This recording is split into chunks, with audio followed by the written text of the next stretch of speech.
Atentos, mis hermanos, vamos a pasar como de costumbre a la palabra del Señor. El sermón de hoy se encontrará en el libro de Mateo. Mateo en el capítulo 16, versículo 13 al 15. Mateo, entonces, capítulo 16, versículo 13 al 15. Dice así la palabra del Señor. Viniendo Jesús a la región de Cesarea de Filipo, preguntó a sus discípulos diciendo: ¿Quién dicen los hombres que es el Hijo del Hombre? Ellos dijeron: unos Juan el Bautista, otros Elías y otros Jeremías o alguno de los profetas. Y él les dijo: ¿y vosotros, quién decís que soy? Oremos al Señor. Padre bendito, gracias le damos por su palabra. Permita que esta palabra que va a ser expuesta pueda mover nuestros corazones, llevarnos al arrepentimiento, a la fe, que podamos persuadir, Señor, a aquellos que están buscándole, que podamos predicar con misericordia el Evangelio para que aquellos que no han meditado en nuestro Señor Jesucristo, en las demandas que Él hace, puedan encontrar la gracia y el perdón en Él. Se lo rogamos en el nombre de Cristo, nuestro Señor. Amén. Amén. El mensaje de hoy tiene que ver principalmente con la persona de Cristo. A medida que la fama de nuestro Señor iba creciendo en su ministerio terrenal, se iba propagando todo lo que Él hacía, sus milagros, sus sanidades, sus hechos portentosos, todos comenzaron a sumarse, a preguntar de qué se tratará lo que este maestro enseña, cuál era su enseñanza o cuál era su novedad. ¿Quién es este Jesús? ¿Quién es ese Jesús que está creciendo en fama, en popularidad en ese tiempo, ¿cierto? Antes de la crucifixión? Todos se preguntaban qué era lo que él quería decir o enseñaba. Incluso el libro de Lucas, en el capítulo 9, versículo 7, nos dice que Herodes, ¿cierto? Aquel gobernante de aquella región, mandó a decir: ¿quién entonces es este hombre acerca del cual estoy oyendo estas cosas? La gente estaba dividida en las opiniones acerca de Jesús. Las respuestas que uno puede encontrar, si usted me acompaña al libro de Lucas, en el capítulo 9, en el versículo 18, este mismo relato, el Señor Jesucristo hablando con sus discípulos, les dice: aconteció que mientras Jesús oraba aparte, estaban con él los discípulos y les preguntó: ¿quién dice la gente que soy yo? Ellos respondieron: unos Juan el Bautista, otros Elías y otros que algún profeta de los antiguos ha resucitado. A pesar de ver sus obras, a pesar de ver sus maravillas en un sentido explícito, temporal, ellos veían a Jesús ahí. Había división en cuanto a quién era Jesús. Muchos decían que era un profeta que había resucitado. Incluso la imagen de Juan el Bautista, recordarán ustedes, Juan el Bautista, el precursor de Cristo, aquel que anunció la venida del Mesías y que era bastante directo con Herodes, ¿cierto?, en sus declaraciones para juzgarlo en cuanto a que él estaba en pecado. Herodes entonces lo mandó a matar y muchos pensaban que Jesucristo era la imagen de Juan el Bautista resucitado. Por su enseñanza eran muy similares. El Señor Jesucristo en un momento explica que Juan el Bautista vino duramente a predicar el Evangelio y no le creyeron. Y vino él predicando la gracia y tampoco le creyeron. No había solución con el pueblo. Habían recibido la palabra duramente, pero habían recibido también la gracia y no habían creído. Mucha gente pensaba que Juan el Bautista había resucitado, otros Elías, aquel profeta de fuego que La Biblia nos dice que no conoció la muerte, sino que Dios se lo llevó. No murió, sino que en su gracia Dios, por sus propósitos divinos, lo destinó inmediatamente a estar en su presencia. Y otros decían que incluso el profeta Jeremías era Jesús el Cristo. Juan capítulo 6, versículo 14 nos dice que mucha gente decía, verdaderamente es el profeta que había de venir al mundo. Muchos pensaban, unos pocos, que él podía ser el Mesías. Por eso también el Señor le pregunta a sus discípulos, ya aquí se está acercando la etapa de la pasión de Cristo, que es llamada la crucifixión y todo lo que vendría. El Señor está preparando a sus discípulos y les quiere haber llegado a una conclusión. 3 años le había estado enseñando, 3 años le había estado mostrando su verdad y su doctrina, entonces está como queriendo llegar a una conclusión. ¿Y quién es? Piensa la gente que soy. Y los discípulos le dan la respuesta de la gente. Pero el Señor inmediatamente vuelve a la respuesta. Él sabía lo que venía. La pregunta era, ¿y ustedes? ¿Quién piensa que soy? Y la respuesta la toma el vocero de los discípulos, ¿cierto? Que era Pedro. Pedro no se quedaba callado. Pedro era el impetuoso, el que hablaba primero, el que iba por delante, el que quería de alguna forma, ¿cierto?, por decirlo así, impresionar a nuestro Señor con sus respuestas. Pedro le hace una respuesta breve pero impresionante. Le dice, tú eres el Cristo, el Hijo de Dios. Esa declaración que suena tan breve y tan simple involucra una creencia profunda de que Jesús no era simplemente un maestro, no era alguien que enseñaba una verdad moral un poco más elevada o un maestro que había alcanzado cierto tipo de sabiduría en términos humanos. Jesucristo era el Cristo, es decir, Él era el cumplimiento de todas las promesas y del plan redentor que uno puede ver desde el libro de Génesis, con Dios prometiéndonos un Salvador. Cristo era el cumplimiento entonces de todas aquellas esperanzas de Israel que esperaba un Redentor que lo libraría de sus pecados. Y en un sentido que Jesús también les explica a sus discípulos, significaba que el hecho de ser Mesías lo llevaría a la cruz del Calvario. Si usted va conmigo nuevamente al libro de Mateo, en capítulo 16. Mateo capítulo 16. Cuando sigue la conversación, dice,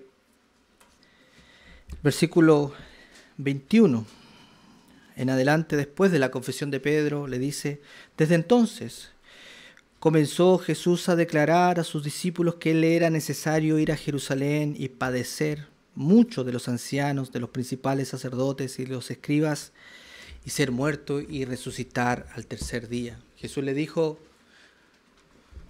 Pedro tiene razón, yo soy el Cristo, yo soy el cumplimiento de todas las promesas del plan redentor, y eso significa que Isaías 53, la promesa de un Salvador sufriente, de un siervo sufriente, se tenía que también cumplir en él.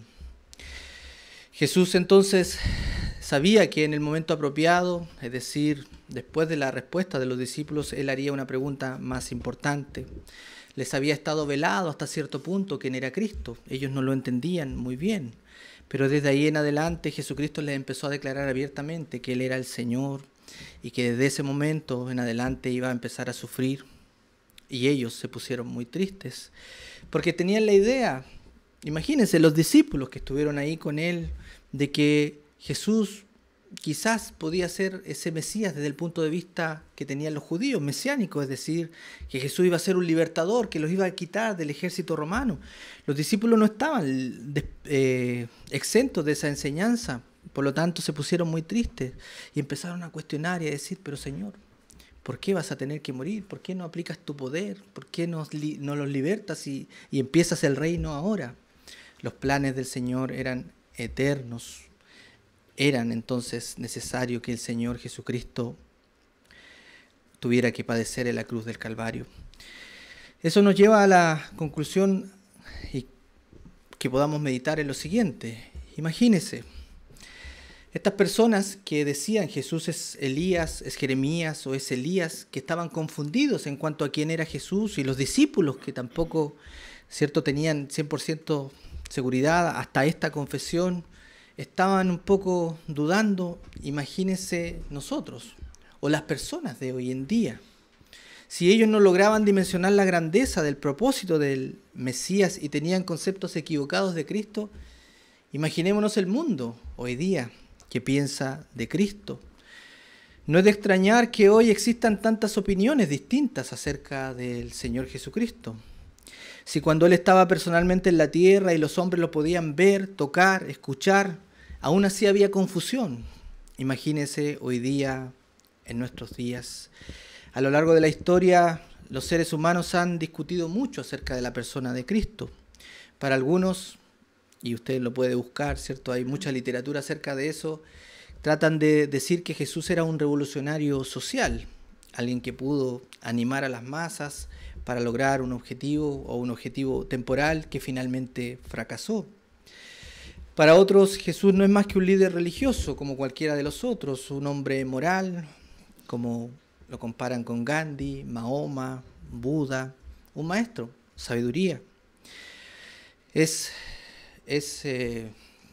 clara, o seguramente se la ha contado antes, la historia de uno de los fundadores de Estados Unidos que pidió que le hicieran una Biblia con la historia de Jesús, todos los evangelios, pero que esa Biblia se la recorten en las partes donde Jesús hacía milagros, porque esas partes no las creía. Entonces pidió una Biblia que se saltara todas las cosas que fueran, entre comillas, milagros o sanidades, porque él quería y le gustaba el Jesús que enseñaba, la doctrina. Le fascinaba mucho lo que enseñaba porque era, desde el punto de vista moral, algo muy superior, mucha sabiduría. Por lo tanto, todo tipo de ideas se ha hecho acerca de Jesús. Algunos piensan que Jesús fue un hombre carismático, que tenía una personalidad muy atrayente, que logró arrastrar a las clases pobres detrás de sí y que pudo de alguna manera aglutinar gran poder, pero que finalmente su plan fracasó. Otros, hay posiciones más radicales que piensan que Jesús es una invención. Hay libros que, no los voy a nombrar, pero ustedes saben que han tratado de desprestigiar el cristianismo haciendo una novela en la cual Cristo no murió en la cruz finalmente, sino que tuvo hijos, nació, y después se escondió todo eso para que el cristianismo pudiera tomar realce. Todas esas hipótesis, todas esas cosas rondan en el mundo. Entonces es necesario, hermanos y visitas, creo yo, que todos debemos tomar una decisión acerca de quién es Jesús. Porque como veremos más adelante, nuestra respuesta determina el destino eterno de nuestras almas. No significa que podamos ignorar esta respuesta. Todos los hombres debemos tomar una posición frente al Señor, porque sus palabras son muy claras. Él declaraba ser Dios, el Mesías, que solo a través de Él el hombre podía ser salvo. Por lo tanto, si uno decide ignorar, rechazar o finalmente desestimar lo que Cristo ha dicho, puede que esté en un grave peligro su alma eternamente y para siempre. Permítame partir o mostrar a Jesús y tomar aquellas cosas que creemos el Evangelio nos muestra claramente. En primer lugar, Jesús es Dios. ¿Qué significa que Jesús sea Dios? Algunos pensaron que era un gran profeta, un sabio, pero muy pocos pensaron que Él era Dios. En el libro del Evangelio según San Juan, en el capítulo 10, en el versículo 30, Él hace una aseveración muy clara. Yo y el Padre uno somos. ¿Qué quiere decir eso? Que Él era Dios hecho hombre. Él se encarnó. Él vino a esta tierra, tomó forma de hombre, se identificó con nosotros, con nuestra vida, con nuestras debilidades, y finalmente fue a la cruz del Calvario por amor a sus hijos. Colosenses capítulo 2, versículo 9 nos dice que en Él habita corporalmente la plenitud de la deidad. Él es Dios. Hoy día hay muchas religiones, usted encontrará a lo largo de todo, ¿cierto?, la historia, y hoy día Hay muchas religiones que dicen que Jesús no es Dios, que Jesús es una criatura, que es el Hijo y por lo tanto el Padre lo creó. Si nosotros no creemos que Jesús es Dios, estamos creyendo en un Jesús equivocado. Nosotros no podemos creer en una criatura, alguien que fue creado, porque ese ser que fue creado no podría cumplir el plan eterno de Dios, que era justificar a los escogidos. El sacrificio de Cristo no habría sido acepto, todo el plan redentor se hubiera desmoronado. Para poder cumplir el sacrificio de Dios, de Jesucristo por sus pueblos, Jesucristo tenía que ser Dios. Aún sus enemigos entendieron estas declaraciones. Él hizo de su deidad, es decir, de su autoridad como Dios, finalmente aquel punto por el cual lo crucificaron. Cuando estuvo en el juicio del Sanedrín, lo que buscaban era que él declarara abiertamente que él era Dios para acusarlo de blasfemia y finalmente matarlo. Él es Dios, Jesucristo es Dios, y eso tiene implicancias en su vida, estimado amigo y persona. Si Él es Dios, entonces nosotros debemos rendirnos a Él. Él es nuestro Creador, Él nos hizo. Si Él nos hizo, entonces debemos ir ante Él y restaurar aquella comunión con nuestro Creador. En segundo lugar, Jesús no solamente es Dios, sino que Jesús es santo. ¿Qué significa que Jesús sea santo? Significa que Él está separado del mal. Es absoluta y perfecta santidad.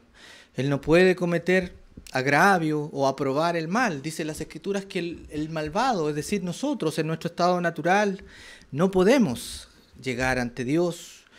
Como Dios, entonces, Jesucristo era también santo, perfectamente santos.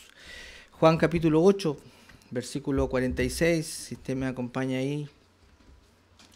Juan el capítulo 8 nos dice que ninguno de sus enemigos logró encontrar algo de qué acusarlo. Juan capítulo 8, versículo 46. ¿Y quién de vosotros me redarguye de pecado? Diciéndole a los fariseos, ¿quién me redarguye de pecado? ¿Quién puede decir algo en mi contra? Ninguno de nosotros puede decir algo en contra de Jesús. Él es Dios, Él es santo, y el hecho de que sea Dios y de que sea santo exige que nosotros, sus criaturas, entonces nos acerquemos a Él en justicia y en santidad. En la mañana leíamos Primera de Pedro también, en el capítulo 1, cuando nos decía que debemos ser santos porque Él es santo. Nadie que no sea santo o que haya sido declarado santo por Dios puede acercarse a un Dios completamente puro y justo. En tercer lugar, Jesús no solo es Dios y santo, sino que también Él es juez. Segunda de Tesalonicenses, capítulo 1, versículos 7 al 9, nos dice que cuando se manifieste el Señor Jesús desde el cielo con los ángeles de su poder en llama de fuego para dar retribución a los que no conocieron a Dios ni obedecen el Evangelio de nuestro Señor Jesucristo, los cuales sufrirán eterna perdición, excluidos de la presencia del Señor y de la gloria de su poder. Jesús es Dios, es santo, pero también es juez. Las Escrituras nos dicen claramente que Él vendrá un día a dar justa retribución a todos aquellos que no obedecen al Evangelio, pero también a aquellos que obedecen a la verdad. Él es juez, Él juzgará, Él nos pesará, Él nos pesa. Ve las intenciones que hay en nuestro corazón, ve las motivaciones que hay en el corazón. Nosotros a veces como seres humanos pensamos que las cosas que pensamos aquí adentro de nuestro corazón nadie las ve. Y en un sentido temporal es así. Ninguno de nosotros puede ver el corazón del otro, pero Dios, Jesús, puede ver nuestro corazón y obviamente lo que hay dentro no es bueno, ¿cierto? Está inclinado hacia el mal. Es por ello que necesitamos ir a Él para pedirle que nos perdone y que como juez en su gracia también pueda tener compasión de nosotros. Si bien las tres cosas que acabo de mencionar antes son cosas que podrían ser un peso para nosotros, es decir, y así debe ser en un sentido, que nos maravillemos de quién es Jesús, de que reconozcamos su santidad, su justicia y que entendamos que estamos separados de Él, pero también debemos reconocer que Jesús es el Salvador. Debido a que Jesús es Dios, es santo y juez, nos lleva a mirarnos a nosotros mismos. Nosotros, como seres humanos, somos desobedientes a Dios. El hecho de que Él sea santo y justo nos pone en una situación en la cual nos encontramos en peligro eterno. Y aquí, hermanos, yo quisiera que haya claridad en esto. Hay un infierno, hay un destino eterno. A veces cuando las personas predican acerca de Dios, tratan de desestimar, ¿cierto?, o no mencionar la palabra, o tratar de modificarla en algún sentido. Pero el hecho de que Dios sea santo y justo y que nosotros seamos pecadores necesariamente lleva a la existencia del infierno, un lugar en el cual nadie quiere estar, pero que si no nos arrepentimos y si seguimos en nuestra rebelión contra Dios, el pecado nos llevará a estar eternamente separados de Dios en el infierno. Romanos capítulo 3, versículo 23 nos dice: por cuanto todos pecaron y están destituidos de la gloria de Dios. Nos dice más adelante que no hay justo, no hay uno, no hay quien entienda, no hay quien busque a Dios. Todos nos hemos desviado, a una nos hemos hecho inútiles ante Dios. Esa es la realidad del hombre, esa es la realidad humana. Jeremías en el capítulo 13, versículo 23, nos da esta misma realidad desde otro punto de vista. Nos dice: ¿mudará el etíope su piel y el leopardo sus manchas? ¿Pueden esos animales cambiarse a sí mismos? ¿Pueden tener y cambiar su piel, su pelaje? Es imposible. Entonces así también dice la Escritura: ¿podéis vosotros hacer el bien estando habituados a hacer el mal? Es imposible que el hombre, a través de sus buenas maneras, su educación, de estas cosas externas, de su moralidad, pueda limpiar su corazón interior. Debe acudir a Cristo, debe acudir en obediencia ante el juez, ante el Dios santo, ante el Dios todopoderoso y ante el Dios en el cual y únicamente hay salvación. Esto no quiere decir, hermanos, se los aclaro aquí, que usted no sea capaz de, o que nosotros no seamos capaces de hacer el bien en términos humanos. Nosotros tenemos una bondad, ¿cierto?, que se llama relativa, es decir, en este mundo a veces nos preocupamos por otras personas, le damos para sus necesidades, hacemos ayudas humanitarias, incluso podemos seguir una religión. Pero desde el punto de vista divino somos absolutamente incapaces de amar a Dios. Todas esas cosas son buenas porque nos satisfacen a nosotros mismos, pero no vienen de corazones regenerados que busquen glorificar a Dios a través de esas obras. En un sentido relativo y humano, entonces podemos tener cierta bondad, pero cuando Dios nos ve, cuando el juez nos ve, cuando examina nuestras motivaciones, nuestras palabras, nuestros deseos, nuestro hombre interior, es imposible que podamos presentar ante Él algo bueno. Y es por ello que la Biblia nos dice: no hay justo, no hay uno, no hay quien entienda, no hay quien busque a Dios verdaderamente. La santidad y la justicia entonces que Dios demanda para todo pecador llevará al hombre entonces a darse cuenta de que el alma que pecare morirá, es decir, hay un destino eterno para aquellos que no busquen a Dios. Para nosotros muchas veces es difícil entender el pecado, la gravedad del pecado. A veces, como les decía, en el discipulado conversábamos con los hermanos, a veces tenemos un concepto muy bajo de lo que es pecar. A veces pensamos que pecar es simplemente fallar, ¿cierto?, en un punto de vista externo. A veces creemos que el pecado es no ser perfectos. A veces decimos: nadie es perfecto, todos somos pecadores, claro, ¿cierto? Pero no nos damos cuenta de la gravedad de ese pecado, no nos damos cuenta que estamos dominados por el pecado, que hacemos lo que el pecado quiere, que finalmente el pecado tiene tanto poder que nos llevará y nos condenará a la muerte. Esas cosas no nos damos cuenta, no estamos despiertos a esa verdad espiritual, a no ser que el Señor en su gracia nos despierte y haga vida en nuestros corazones.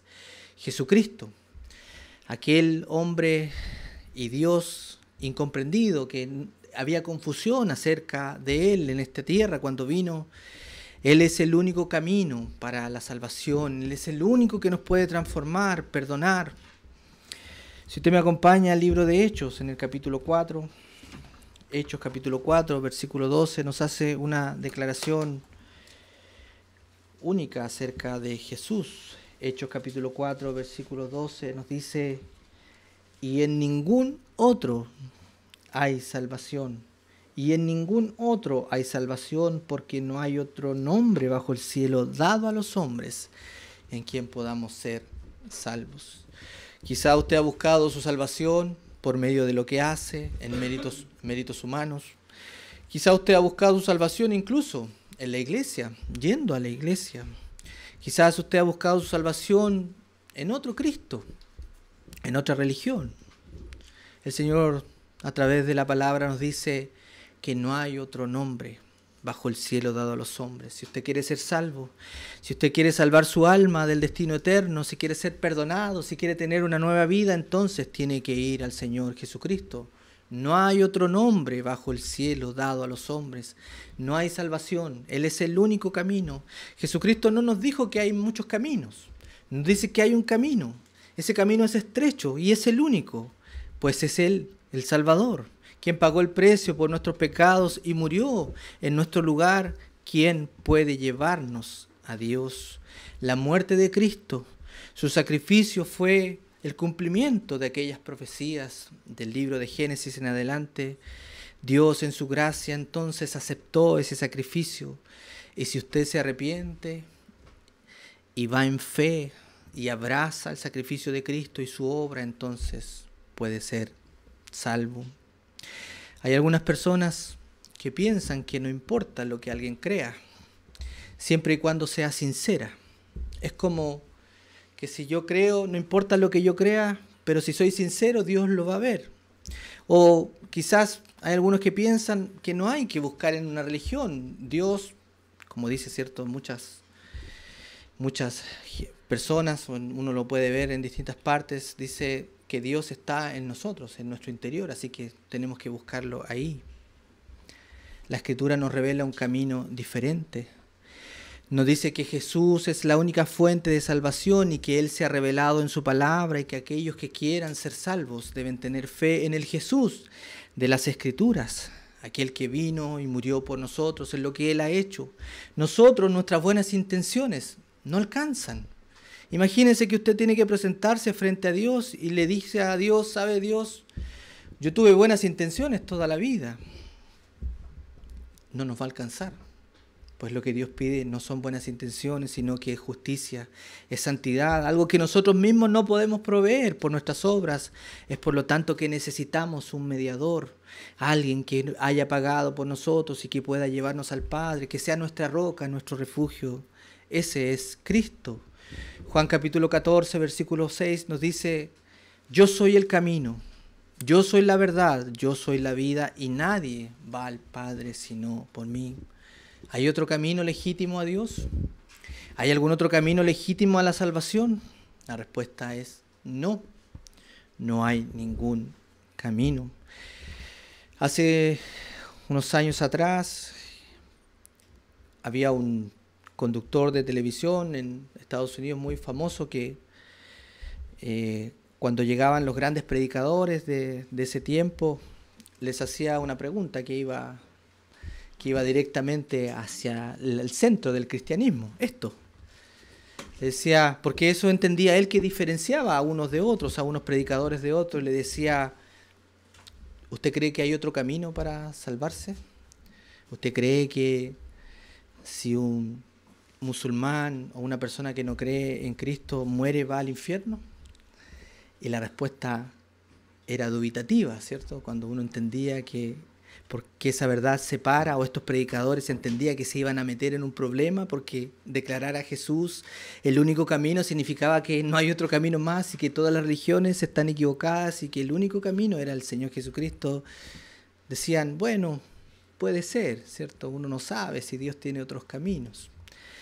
La verdad del Evangelio es totalmente clara y distinta. Jesús dijo: yo soy el camino, yo soy la verdad. Nadie va al Padre si no es por mí. ¿Usted quiere abrazar a Cristo? ¿Quiere conocerle? ¿Quiere abrazar esa verdad, ese único camino a la salvación? ¿Quiere que su alma esté segura? Entonces debe acudir a Él. Pero Él demanda cosas. Él demanda cosas que nosotros debemos hacer. Él demanda a nuestra vida principalmente arrepentimiento y fe. Todo aquel que quiera ir a Cristo, entonces, si usted entiende esta verdad, si usted entiende que Jesús es Dios, que Él es juez, que en Él está la fuente de la salvación, de que Él es nuestro hacedor, nuestro creador, Dios le demanda a usted entonces que se arrepienta de sus pecados. Sin arrepentimiento no hay salvación. Sin fe no hay salvación. Él, el Dios Todopoderoso, es el dueño de todo y tiene autoridad. Tiene autoridad sobre su vida, sobre la mía. Le debemos obediencia, adoración, fe, amor, todo lo que Él demanda es legítimo, pues Él es nuestro Dios. Marcos en el capítulo 1, en el versículo 15, nos muestra lo que el Señor Jesucristo predicaba. Marcos capítulo 1, versículo 14, dice: después de que Juan fue encarcelado, Jesús vino a Galilea predicando el evangelio del reino de Dios, diciendo: el tiempo se ha cumplido, el reino de Dios se ha acercado, arrepentíos y creed en el evangelio. Esa es la demanda del Señor Jesucristo.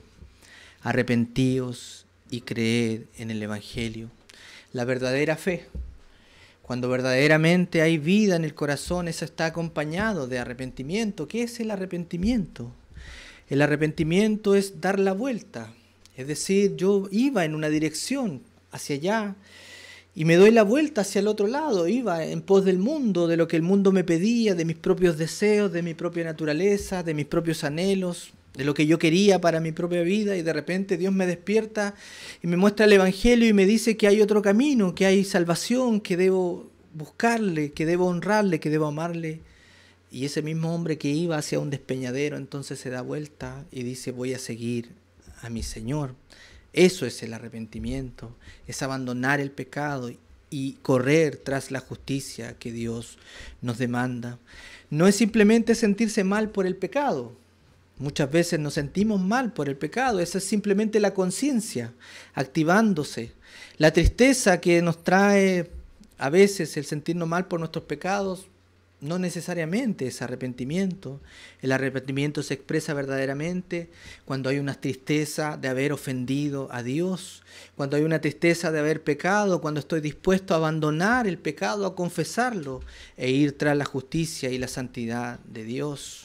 El Señor Jesucristo le dijo a sus discípulos: si me amáis, guardaréis mis mandamientos. Eso quiere decir que si realmente queremos ir a Cristo en adoración, en humildad, entonces guardaremos todo lo que Él nos ha dicho en su palabra.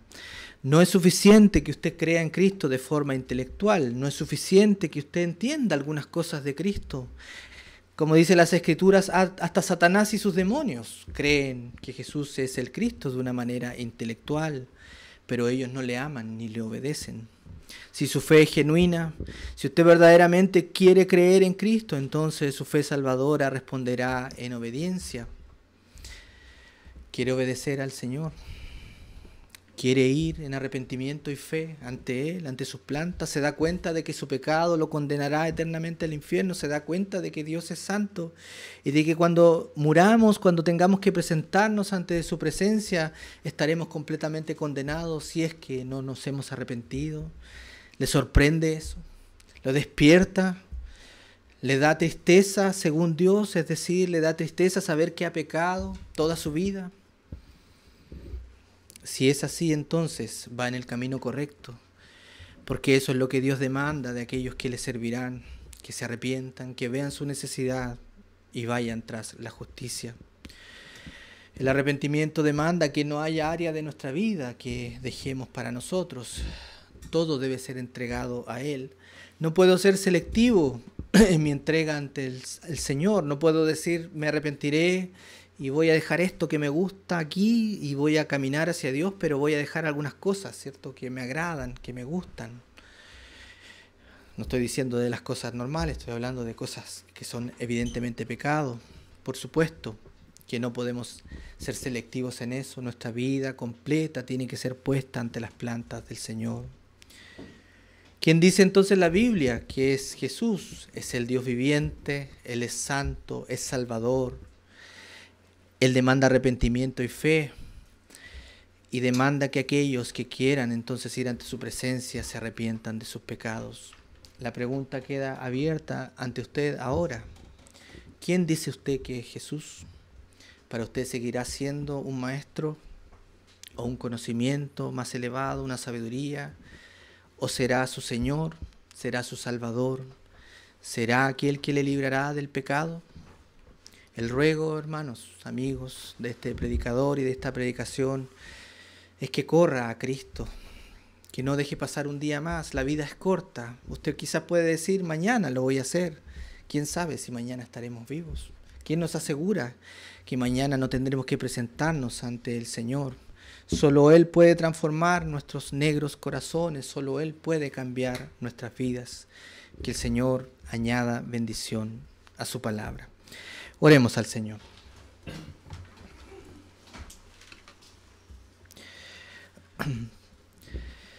Padre nuestro, Señor, venimos ante su presencia en humildad. Hemos escuchado su palabra, hemos visto quién es usted. Nos ha mostrado que usted es juez, que usted es santo, que nosotros somos pecadores y que solo en usted podemos encontrar salvación. Ayude nuestra incredulidad. Ayude, Señor, a nuestro corazón a ir en arrepentimiento y fe. Tenga misericordia de las almas que han escuchado. Tenga misericordia, Señor, de nosotros. Que su evangelio pueda encontrar aquellas tierras preparadas en la cual la semilla llega y brota en abundancia, Señor. Que el evangelio pueda encontrar esas tierras y que nuestros corazones estén dispuestos y preparados para recibir la semilla del evangelio. Bendiga esta predicación. Bendiga a los que han escuchado, Señor. Que no se vayan simplemente con el deseo de solamente haberle escuchado, sino que realmente usted pueda, a través del Espíritu, despertar sus almas. Bendiga también, Señor, nuestros esfuerzos evangelísticos, que nuestras predicaciones puedan ser hechas con compasión y con amor. Se lo rogamos en el nombre de Cristo, nuestro Señor. Amén.